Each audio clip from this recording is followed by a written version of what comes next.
NFL Sunday Ticket is now on YouTube and YouTube TV, which means that it just got easier to be an NFL fan, even if you live far away.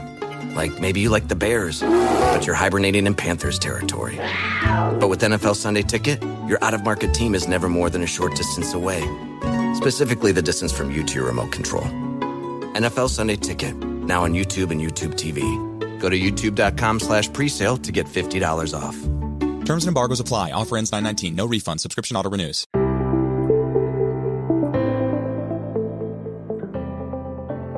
Hi and welcome to the Paddock and the Pavilion. With me, your host, Stephen Wallace. We have had the men's and women's Ashes and the men's over 60s Ashes. But now it's the time for the men's over 70s Ashes, known as the Silver Ashes. At short notice, I have managed to catch up with the England captain, John Evans, to cover the 3-match series over the next 3 weeks. Here is the first with John. On today's show, I'm pleased to welcome John Evans, chairman of Shropshire Cricket Club and captain of the England over 70s side, who are currently playing the Silver Ashes. Hello, John. How are you? Yeah, I'm fine, thank you, Stephen. A little bit stiff from yesterday, but apart from that, fine. Yeah, I heard about that. Nick Andrews, who also played in the match last Sunday, he told me about your century yesterday for Gloucestershire over 70s.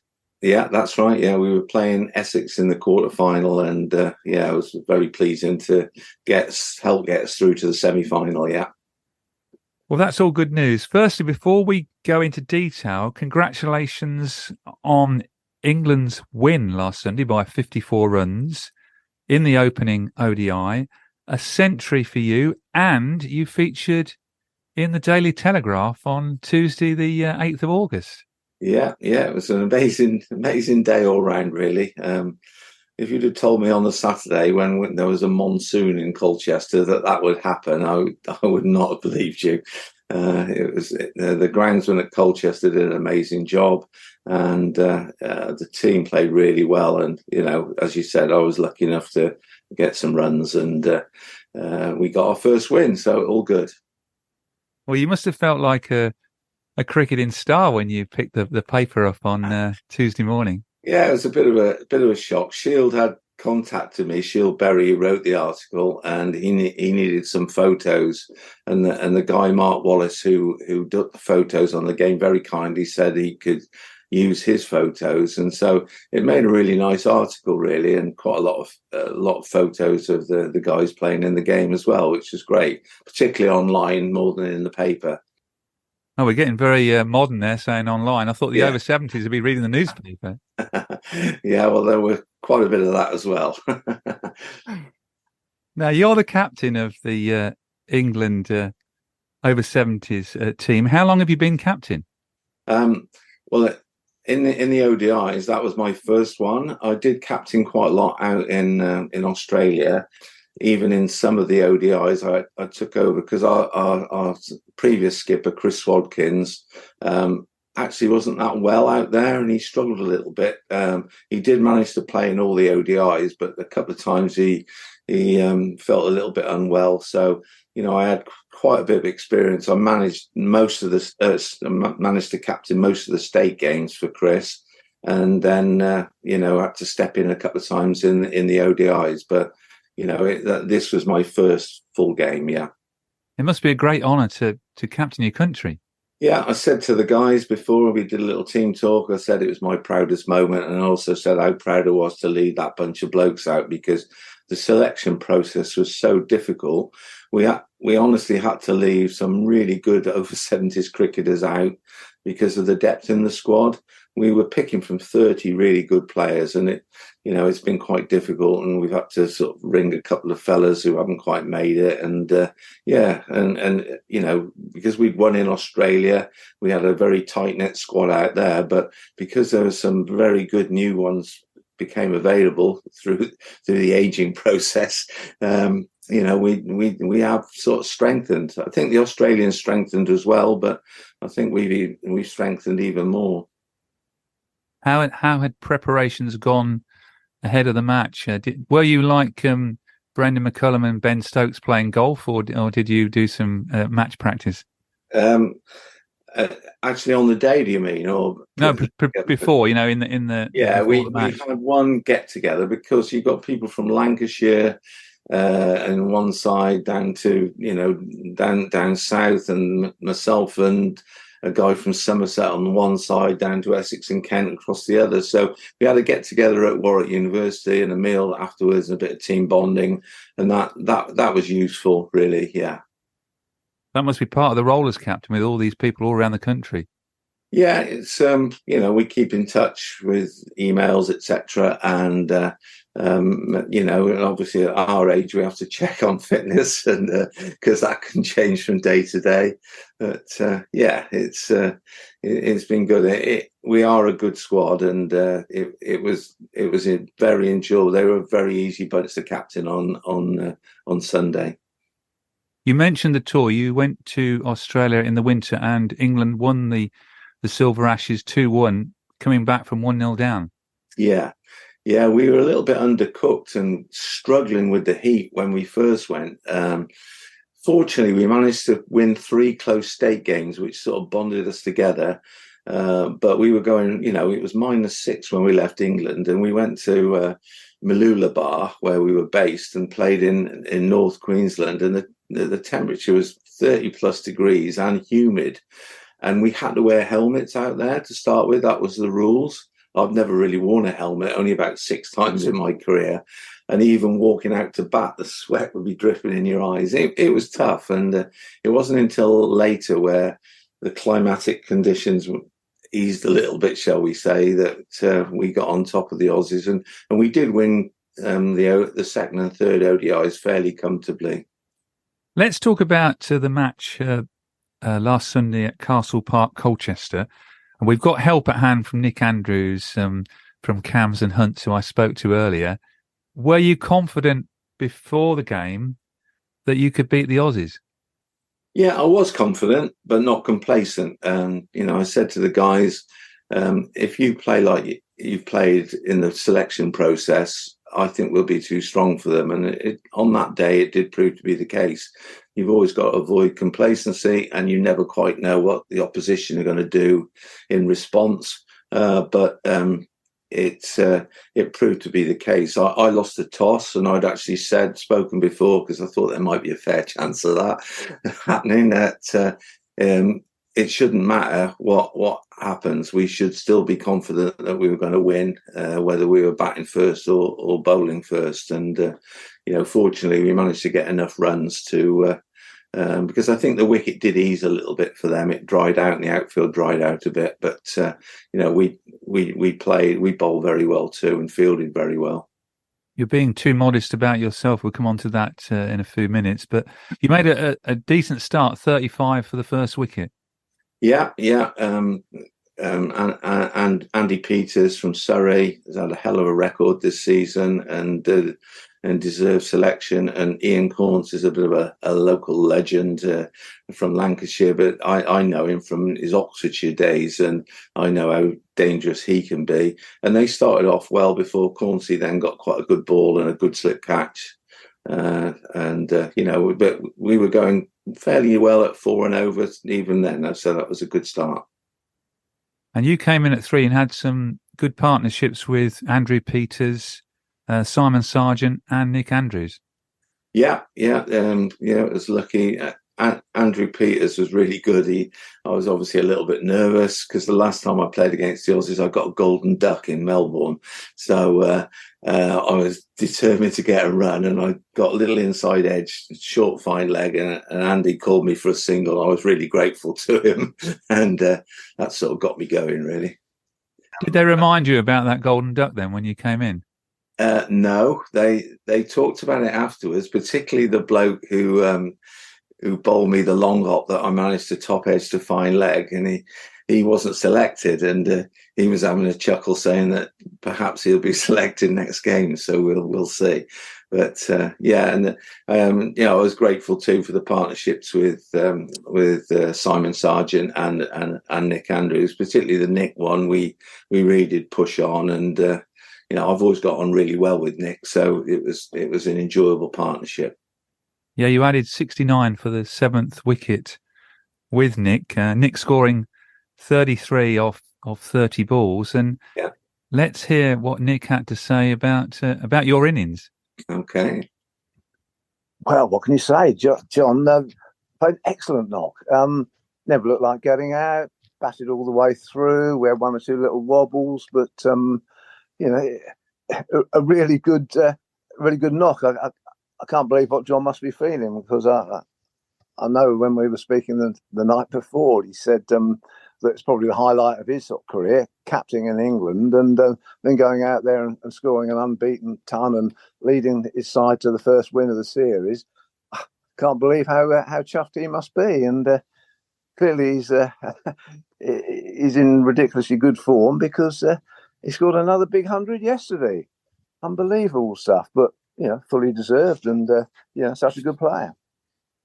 And you added 69 with him for the 7th wicket. Well, yes, yeah. I won't say we were in a bit of trouble at that time, but I think we were 160 odd for 6 when I came out to bat with about 11 overs left, and it could have gone a bit messy, but I sort of stuck around. And John said, "Well, we've got to score at 6 and over. We've got to get up to about 250." I thought, "Oh, blimey, what am I doing here then?" And anyway, we got going and managed to put 1 or 2 away, and John stepped it up, and we had a really enjoyable partnership, and got us up to a total that, well, in all honesty, we defended it with some ease. You're too modest. You got 33 off 30 balls, and looking up, your strike rate was higher than John's. Yeah, I think I'd rather have had a slower strike rate than an unbeaten 100, though. But nevertheless, in the circumstances, I was very pleased how that went. So I was pretty chuffed, Stephen, to be fair. Final score 256 for 7. Did you think that was enough runs? I did. I honestly did, yeah, because I knew I had 6 frontline bowlers. It wasn't like I was going to have to use bits and pieces bowlers. We'd gone in with the 6 bowlers because some of those, like Nick, can bat, and it proved to be the case. We started off really well. We got their skipper out, Steve Shepherd, got him out second ball. He nearly got him out first ball off a wide, and it was quite wide, and our keeper, Nigel Belletti, nearly got it to stump him. But then he bowled him first proper ball, and so we were off and running.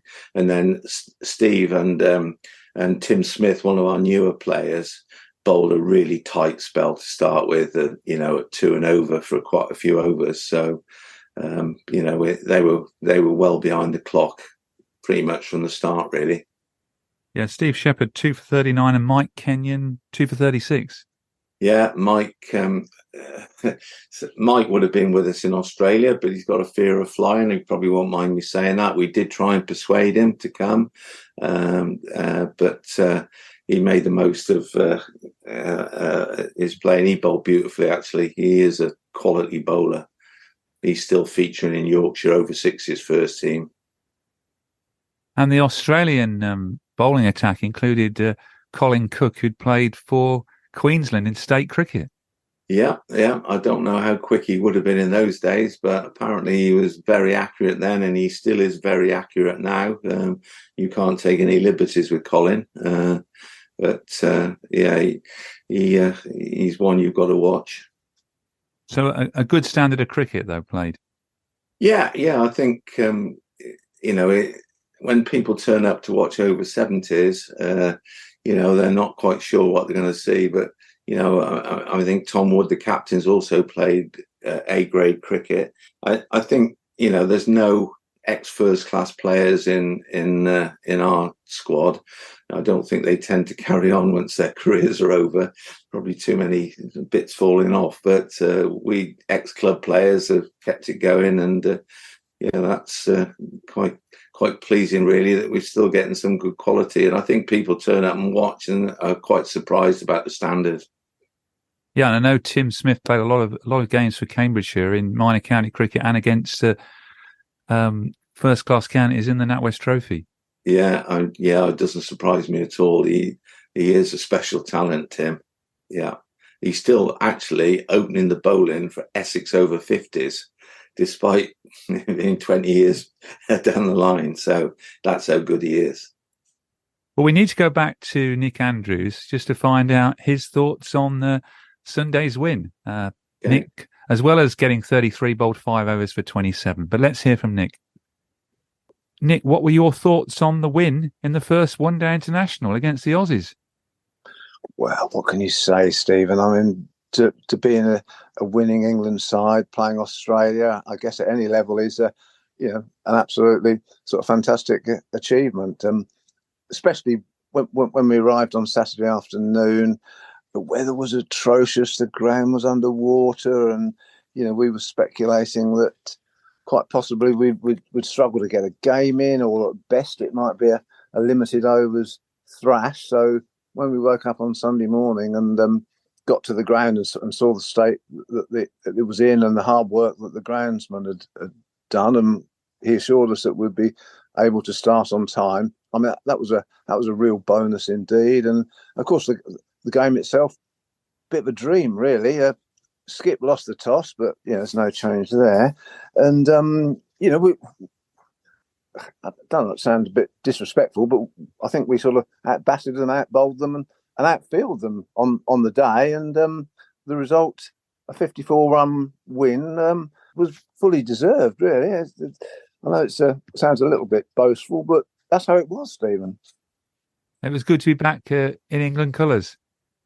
What a stupid question. Of course it is. Oh, nothing better, than as I say, putting the 3 lions on. And, I mean, I guess it must mean a lot to anyone at any age to represent their country. But at our age, I think I might have mentioned to you before, we really are living the dream.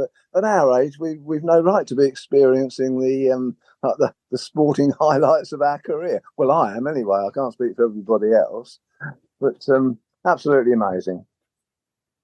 Very competitive on the field. What's the relations between the two teams off the field?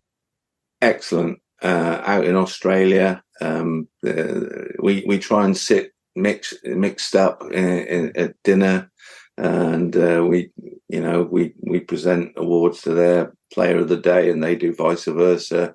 And it's just good to chat about cricket, and we had the Ashes to talk about the men's and women's Ashes, and it's just a joy, really. And we're also grateful still to be playing the game we love. So it's great. Yes, mustn't forget the England over 60s. I think won the other Ashes, didn't they? Yeah, they won 3-2. A friend of mine and a fellow Gloucestershire 60s colleague, Ed Gordon-Lennox, had a bit of a role to play in that, and we went to watch them clinch the Ashes actually at Chipping Campden. There was a big Gloucestershire contingent there for that game, and it was good to see them win.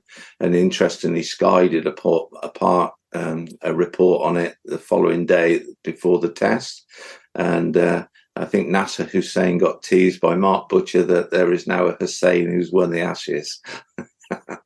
Yeah, that's his brother, isn't it? Yeah, it is Mel Hussain. Yeah, he got a good 50 in the game, and he's still a very competitive cricketer. Yeah. And now it's on to the second ODI on Sunday at Wellington. That's in the Midlands, I understand. Yeah, it's in Shropshire, and I literally lived half a mile from the ground and run around it lots of times for football training. Never, ever played cricket there. My dad did as a young man, and apparently my cousins who still live around that area have told me that my dad is in some of the pictures, so I've got to look out for those. But then after Dad joined the RAF, when he went back to playing cricket, he joined my uncle's club, and that's who I joined. So I've never played at Wellington against them or for them. So I'm really looking forward to that. And a chance to win the Ashes. Yeah.